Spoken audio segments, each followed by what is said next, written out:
ఇక్కడ చూడండి ఎంత భయంకరము.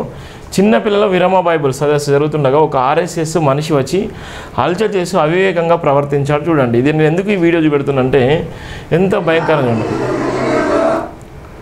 ఇది చూడండి, వాడికి ఎవడిచ్చాడు? అదే ఇలా ఉన్నటువంటి మసీదులోకి పోయి అల్చర్ చేస్తారా? మసీదులోకి పోయి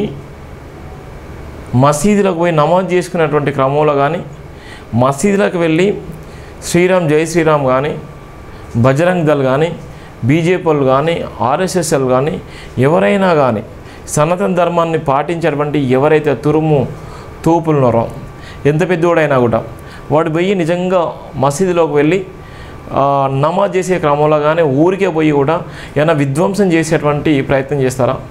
మసీదులకు వెళ్ళేటువంటి దమ్ము లేనటువంటి వ్యక్తులు, క్రైస్తవుల జోలికి వెళ్ళేటువంటి ఈ నకిలీలు చూడు ఎంత భయంకరం. చిన్నపిల్లలకు వాళ్ళు క్లాసులు చెప్తున్నారు. చిన్నపిల్లలకి ఎందుకంటే వాళ్ళకు ఒక విద్యను అందించాలి, వాళ్ళ జీవితంలో ఒక గొప్పగా చదువు నేర్పాలి.